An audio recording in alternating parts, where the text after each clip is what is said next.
Hello friends, hi అండి. అందరూ ఎలా ఉన్నారు? ఇప్పుడు మీకు చూపించబోయే వీడియోలో పన్నీర్ కర్రీ ఎలా చేసుకోవాలో ఇది నా స్టైల్ అండి. ఒకసారి ఇలా కూడా ట్రై చేసి చూడండి ఈ కర్రీని. First onions and tomatoes cut చేసుకుని అది సాఫ్ట్గా అయ్యేంత వరకు వేయించుకోవాలండి. వేయించుకున్న తర్వాత మిక్సీ పట్టాలండి, ప్యూరీ చేసుకోవాలి. ఇదండి ప్యూరీ. తర్వాత ఒక బాండీ పెట్టుకుని అందులో ఆయిల్ పోసుకోవాలండి. కొంచెం ఎక్కువే పడిద్ది, ఒక 5-6 స్పూన్స్ పడిద్దండి. ఆయిల్ వేసుకున్న తర్వాత అందులో బే లీఫ్, యాలకులు, లవంగాలు వేసుకోండి. అది బ్లాక్ మొగ్గు ఉంటుంది కదండి, ఆ మొగ్గు కూడా వేసుకోండి.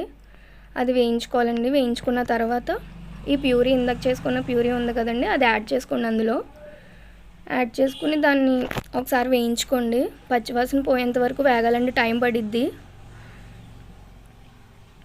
చాలా బాగుంటుందండి. లాస్ట్కి అలా వేగిన తర్వాత దగ్గర పడుతుందండి, ఇంకా అవ్వలేదు, అది ఉడుకుతూ పైకి బబుల్స్లా వస్తుందండి.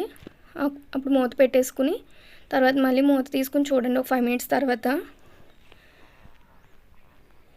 ఇలా ఉడుకుతూ ఉందండి, ఇంకా కాలేదండి ఇది. అందులో అల్లం వెల్లుల్లి పేస్ట్ కూడా వేసుకుని వేయించుకోవాలండి ఒకసారి. అంటే ముందే వేసుకుంటే ఆ ఆయిల్కి ఇంకా బ్లాక్గా అయిపోయి అందులో అంటుకుపోద్ది అనేసి కొంచెం వేగిన తర్వాత ఈ అల్లం వెల్లుల్లి పేస్ట్ కూడా వేసుకుని ఇందులో ఇంకా టైం పడుతుంది కదండి వేగడానికి. సో అందుకని మధ్యలో వేసుకుంటున్నానండి అల్లం వెల్లుల్లి పేస్ట్. ఇది కూడా వేగిన తర్వాత కొంచెం కలర్ చేంజ్ అయిన తర్వాత ఇందులో నేను పన్నీర్ మసాలా అండి, ఎస్పెషల్లీ పన్నీర్ మసాలా, ఉప్పు, కారం, పసుపు వేస్తున్నానండి.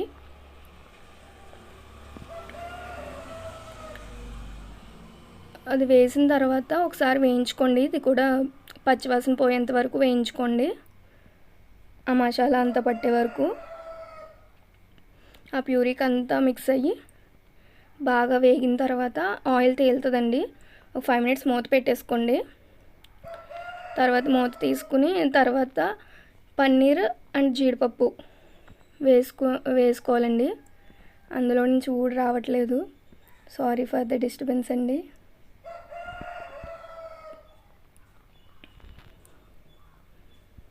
అండ్ ఇలా కలుపుకుని, నేను ముందు వాటర్ పోయట్లేదండి, ఎందుకంటే ఈ పన్నీర్కి జీడిపప్పుకి ఆ మసాలా పట్టేంత వరకు కలుపుకోవాలండి, అందుకని ముందుగా వేసాను.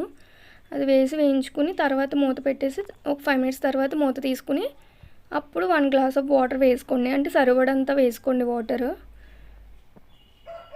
అది కలుపుకోవాలండి. కలుపుకుని తర్వాత మళ్ళీ ఒక 5 మినిట్స్ మూత పెట్టేసుకుని 5 మినిట్స్ తర్వాత మూత తీసుకుని చూడండి, ఆయిల్ పైకి తేలుతుందండి. ఒకసారి వేయించుకోండి, ఒకసారి కలుపుకుని తర్వాత ఈ కర్రీని ఇలా ట్రై చేసి చూడండి, చాలా బాగుంటుందండి. ఇందులో జీడిపప్పు వేసిన తర్వాత ఇంకా టేస్ట్ వస్తుందండి దీనికి.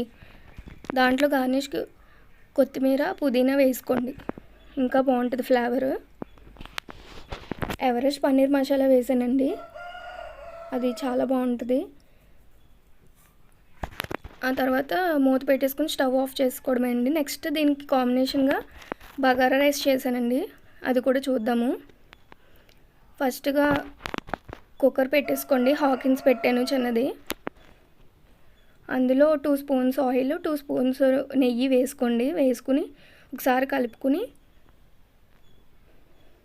కలుపుకోవాలండి. తర్వాత అందులో హోల్ గరం మసాలా అండి, అండ్ ఆనియన్స్, పచ్చిమిర్చి, టొమాటోస్ వేసుకోండి. టొమాటోస్ ఆప్షనల్ అండి, నేను వేసాను. అండ్ కొత్తిమీర, పుదీనా, అల్లం వెల్లుల్లి పేస్ట్ అండి.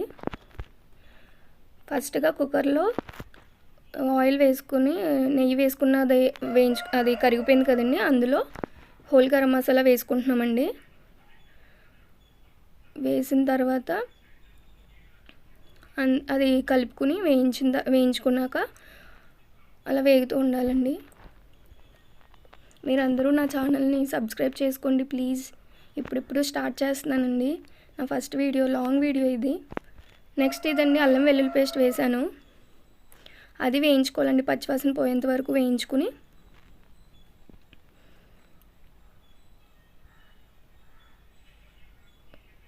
అందరూ కమెంట్ చేయండి ఎలా వచ్చిందో, అందరూ ట్రై చేయాలి. అది వేగిన తర్వాత ఉల్లిపాయలు, పచ్చిమిర్చి, టొమాటోస్ వేసుకుని కలుపుకోవాలండి. అది కొంచెం సాఫ్ట్ అయ్యేంత వరకు కలుపుకుంటూ వేయించుకుంటూ ఉండాలండి. అది వేగిన తర్వాతే పుదీనా, కొత్తిమీర వేసుకోండి. ఆ ఫ్లేవర్ పడుతుంది. అది కూడా ఒకసారి వేయించుకోండి పచ్చివాసన పోయేంత వరకు. పన్నీర్ కర్రీ కాంబినేషన్లో ఏదైనా బాగుంటుందండి. నేను బగారా రైస్ చేస్తున్నాను, అది ఇంకా బాగుందండి. మొన్న చేశాను కాబట్టి ఇప్పుడు మళ్ళీ చేసి చూపిస్తున్నాను మీకు. అది పచ్చివాసన పోయేంత వరకు కలుపుకొని వేయించుకోవాలండి. అలా అయిందండి. ఈ వీడియో కొంచెం అంటే కనబడినట్టుగా అనిపిస్తుంది అనుకుంటున్నాను. అడ్జస్ట్ అవ్వండి ప్లీజ్. అది వేగిన తర్వాత నార్మల్ రైస్ 1 కప్ తీసుకున్నానండి. బాస్మతి రైస్కి అయితే 1.5 కప్ పడుతుంది అనుకుంటండి వాటర్. నార్మల్ రైస్ 1 కప్కి 2 గ్లాస్ ఆఫ్ వాటర్ పడుద్దండి. రైస్ వేసుకుని కలుపుకోవాలండి. కలుపుకున్న తర్వాత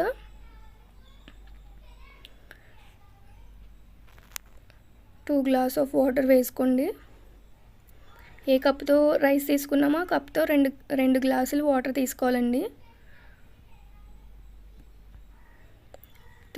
అది వేసుకున్న తర్వాత వాటర్ వేసుకున్నాక ఒకసారి కలుపుకోవాలండి. ఎక్కువ కలపకూడదండి, బ్రేక్ అవుతుంది rice. Next garam masala 2 spoons garam masala వేసానండి. నెక్స్ట్ సాల్ట్ సరిపడా వేసుకోండి. ఒకసారి టేస్ట్ కూడా చూసుకోండి, ఉప్పు కారం సరిపోయినాయో లేదో.